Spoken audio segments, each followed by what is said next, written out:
Hi Observation Deck viewer. In this episode, as always, I'm going to show you what academia has actually said. So I'm going to give you academic reports, speeches by mainstream media respected think tanks, and scientific breakthroughs currently being worked on. My concern about all this is where we are heading, and do we want to go there?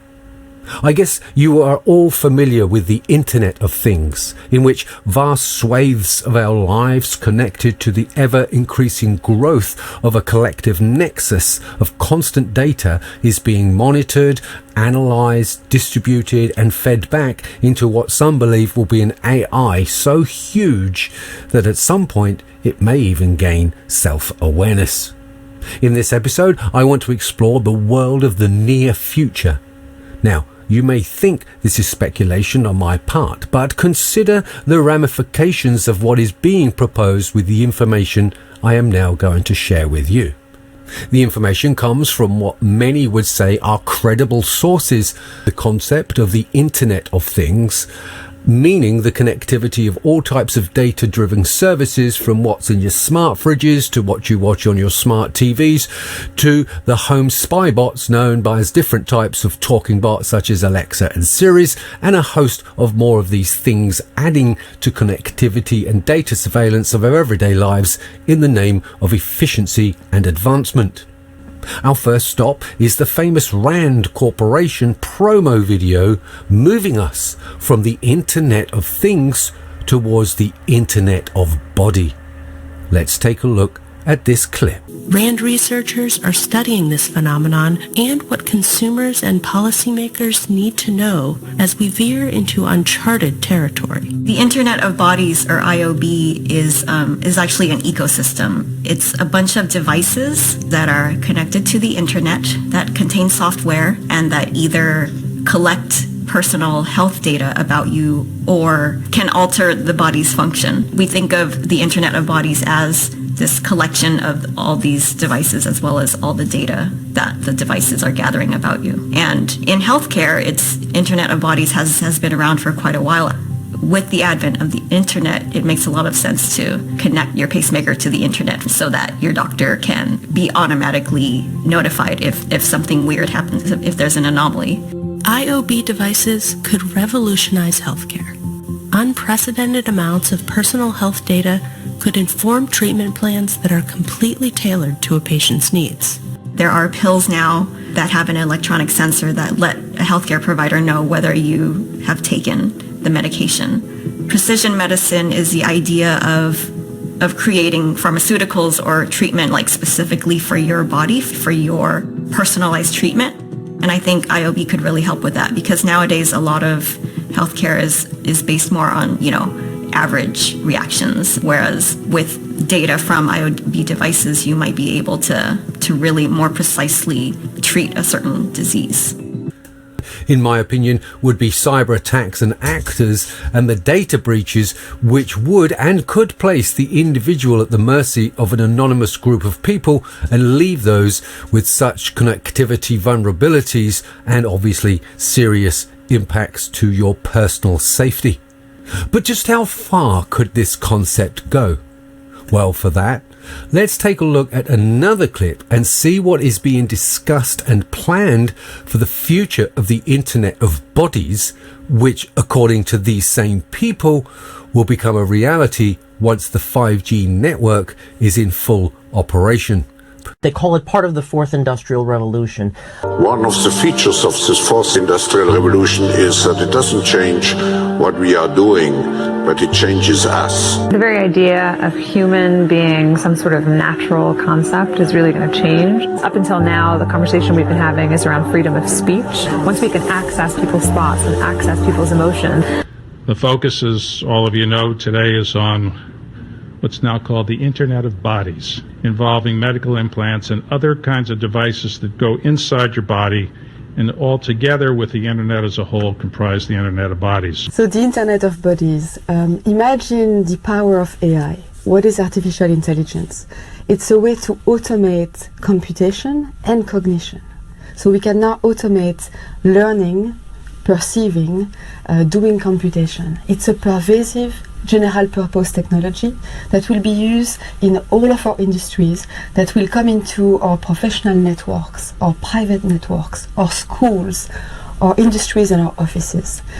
What I wanted to epitomize with the Internet of Bodies is this notion that we will be under assessment, we will be under measure of computation in every aspect of our lives in the future.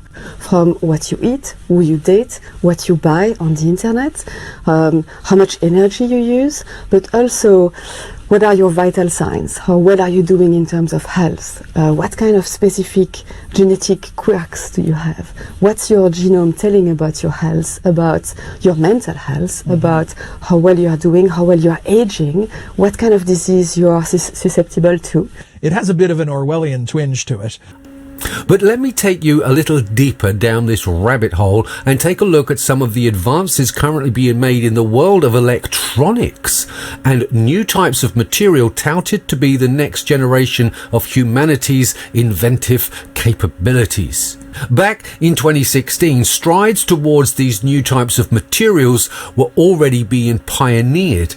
And to confirm that simple fact, we go over to globalspec.com and have a brief look at what they had to say back then in one of their groundbreaking scientific reports. So here we are on Electronics 360, globalspec.com. Graphene, the perfect conductor, ? This was dated back in March 30th, 2016.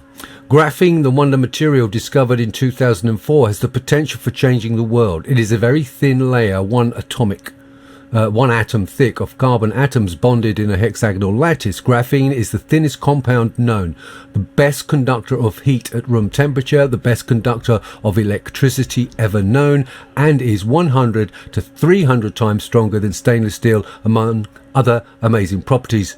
In addition to all these attributes, a new one has recently been discovered. A team of researchers at the University of Plymouth, a port city in the south coast of Devon, England, have discovered that if electricity is transmitted at high frequency through graphene, there is absolutely no loss of energy. This means that graphene outperforms any conductor, including superconductors, when carrying electricity at high frequencies. The research was led by Dr. Shaki Awan, a lecturer at the School of Computing and Electronics and Mathematics, together with professors from Cambridge and Tohoku in Japan universities, Nokia Technologies from Cambridge. So obviously Nokia is world famous for their mobile phones and mobile phone networks. And measurement probes. Our results for the first time not only confirm the theoretical properties of graphene, but also open up many new applications of material in high-speed electronic and biosensing. Graphene devices for next-generation wireless technology up to and beyond 10 gigahertz are progressing fast, said Dr. Alan Coley from Nokia. That if in 2016 and we're now in 2021 and they've actually been forging ahead very, very quickly, I can only imagine at what level they are at this moment in time. Low noise amplifiers and biological sensors, among other high speed and mobile applications.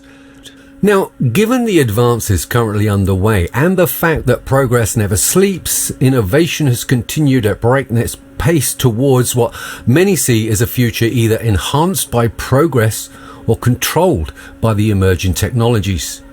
And I guess we have all seen the Terminator movies, but this goes a little further in so much as the possibility that man and machine will integrate rather than technology and mankind being two separate entities. Let me take you now to a more up-to-date publication taken from PubMed, a respected medical journal, discussing the same subject matter concerning these new materials. This review was done in June 2020. Recent progress of graphene oxide as a potential vaccine carrier and adjuvant. Vaccine is one of the most effective strategies for preventing and controlling infectious diseases and some non-infectious diseases, especially cancers.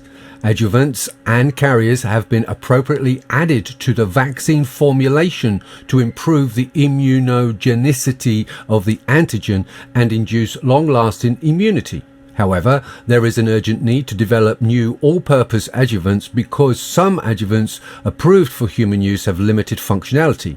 Graphene oxide, otherwise known as GO, widely employed for the delivery of biomolecules, excels in loading and delivering antigen and shows the potentiality of activating the immune system. However, graphene oxide aggregates in biological liquid and induces cell death, and also exhibits poor biosolubility and biocompatibility. To address these limitations, various surface modification protocols have been employed to integrate aqueous compatible substances with graphene oxide to effectively improve its biocompatibility. More importantly, these modifications render functionalized graphene oxides with superior properties as both carriers and adjuvants, and for the first time summarizes that functionalized graphene oxide serves as a vaccine carrier and shows significant adjuvant activity in activating cellular and humoral immunity. In the future, it is expected to be introduced into vaccine research to improve the efficiency of vaccines. So for those of you who've had the argument that this particular material doesn't exist in the area of vaccines, well, obviously it clearly does,